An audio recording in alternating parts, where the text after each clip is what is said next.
বই পড়তে না পারলে তো মার যে অবস্থা, মারলে মাইরটা মারে ভাই, আমার গালগুলো অবস্থা শেষ করেছে আমার মা।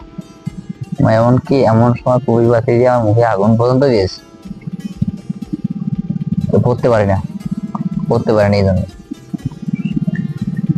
আল্লাহর রহমতে আমার ডেভেলপটা হলো ক্লাস 4-এ গিয়ে, আমি রোল করলাম তখন 14 মনে হয়, 14 রোল করলাম।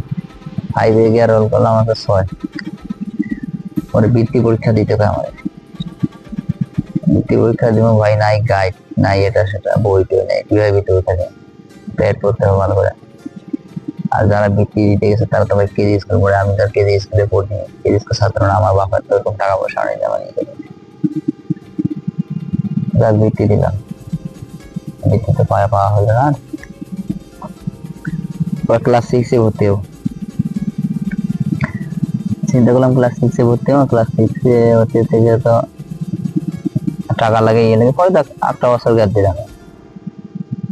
ক্লাস 5-এ দিবসে তখন চলে আসলাম হচ্ছে চান্দখানা জিয়ার উচ্চ বিদ্যালয়, ধনুরাম স্কুল পড়ে, ওই যার মধ্যে প্রাইমারি মধ্যে। অনেক বছর বললাম ইন্ডিয়া চান্দখানা জিয়ার উচ্চ বিদ্যালয়তে পড়লাম।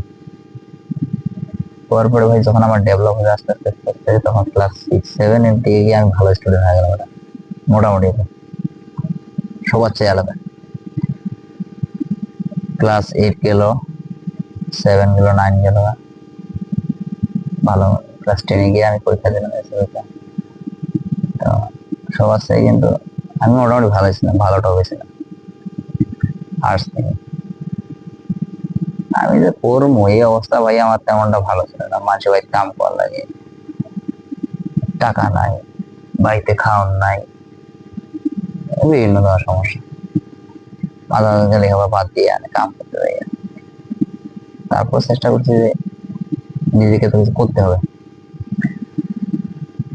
জীবন চলতে নিজেকে কিছু করতে হবে, এই চিন্তা করতে হবে।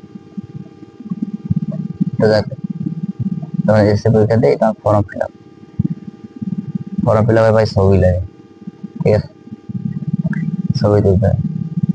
ছবি তুলতে যেমন চিলাহাটি রুনা স্টুডিও। আমার বাড়িতে ভাই তেমনটা ভালো শার্ট নাই একবারে। আমার এক চাচা নাম হচ্ছে ফারুক, তো ওর পুরাতন একটা গেঞ্জি নিলাম, পুরাতনের মধ্যে ভালো আর কি, ছেঁড়াটা না। গেঞ্জিটা পরে আমি ছবি তুললাম, ওই ছবিটা কিন্তু আমার অ্যাডমিট কার্ডে এখনো আছে। দিলাম, ফর্ম ফিল আপ